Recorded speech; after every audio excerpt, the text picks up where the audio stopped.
Uh, Briefly, I'll be speaking on time management. Time management. Ministers of the gospel must learn how to work with time. Delaying people unworthily is wrong. You said the program will end by 2, and now the program is ending by 4. What is happening? Some people will hide under the umbrella of, yes, the spirit is moving,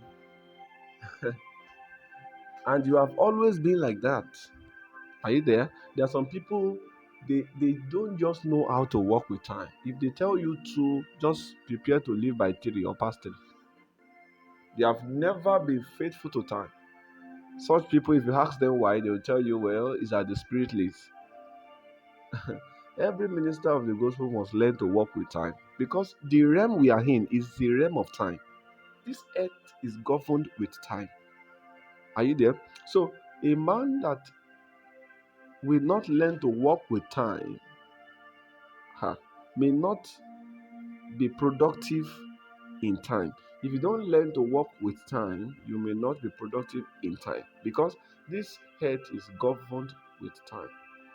The code of the creation, the creational code is coded with time. Are you there? This earth moves on the principle of time. So a man that does not know how to manage time will not reign on earth. Why? Because he is ignorant of the principles from which the earth is made. He is ignorant of the principles that governs the earth. Are you getting what I'm saying? Now, ministers of the gospel must learn how to work with time. Delaying people unnecessarily is wrong. If they give you 1 hour to minister, wisdom demands that you end your ministrations few minutes to the end of the time. For instance, as a minister, you are going to a place and they say, oh, sir, you have 1 hour to minister. If you are wise, you should know that that 1 hour should be 55 minutes for you. You should even hand the message few minutes to the time that is given to you. Some ministers will stay there, you write papers for them, sir, 5 minutes more, they will still be talking, you write paper for them, time up, they will still be talking, and talking, you write another one, time up, you write like 5 papers for just one person, and yet they are still talking. So you now see them say things like, we need to allow the Spirit of God to move. No, it's not. You have been given time. Are you there? So if you know you want to spend longer time, then that one will have been part of the planning of the program. Are you there? If you know this program will last for 4 hours, tell the people this program is 4 hours.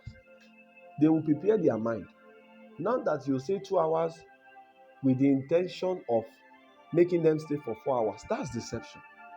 Personally, the Lord told me this many years ago. The Lord said, no matter how powerful a message may be, the moment it crosses the boundary of time, it becomes boring. No matter how powerful a message may be, the moment it crosses the boundary of time, it becomes boring. For instance, you are preaching powerfully. Many of us do not even know that one of the things that makes our preaching powerful is because we are doing it within the limits of time. The moment we cross that limit of time, what you are saying will be powerful, but people will no longer pay attention. Why? Because you have violated the rules of time. So you are preaching, people are checking their wristwatch. You are preaching, people are already thinking, oh, by now we should have closed. Are you there? Though, personally, some of those people may have their own personal issues too. Maybe they are far away from God. They are not ready to devote their time for God. But you as a minister, because there is a time allocated for that thing, you need to be faithful to the time. A minister that is not faithful to time cannot be faithful to God. How will you be faithful to God when you are not even faithful to time?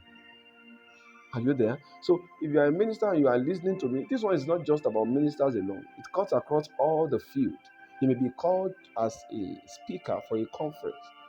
Learn to work with time. If they give you 60 minutes to minister, round off your message, anything 55 minutes, 55, 50, just use about 55, 56 minutes. That will earn you more honor. I'm telling you the truth.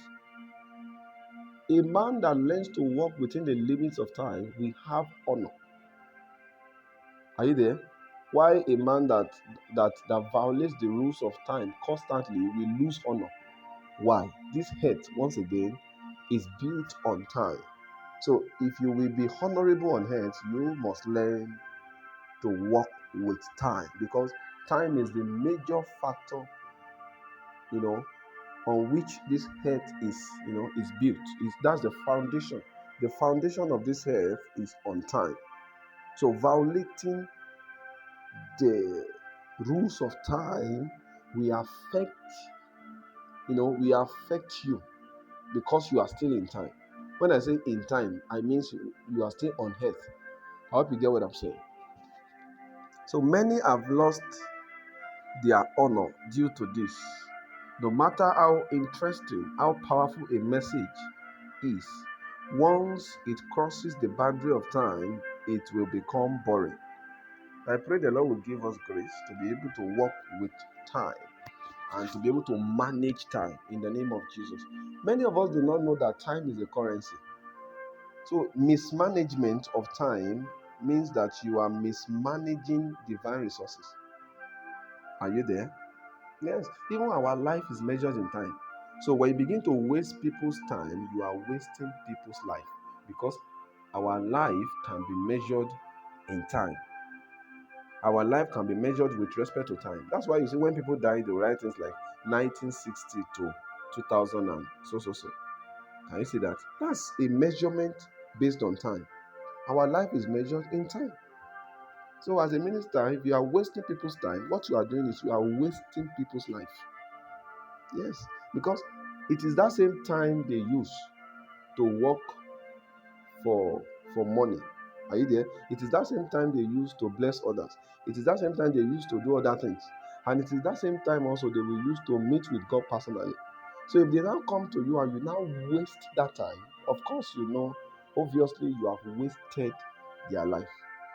I pray the Lord will help us not to be a waster in the name of Jesus.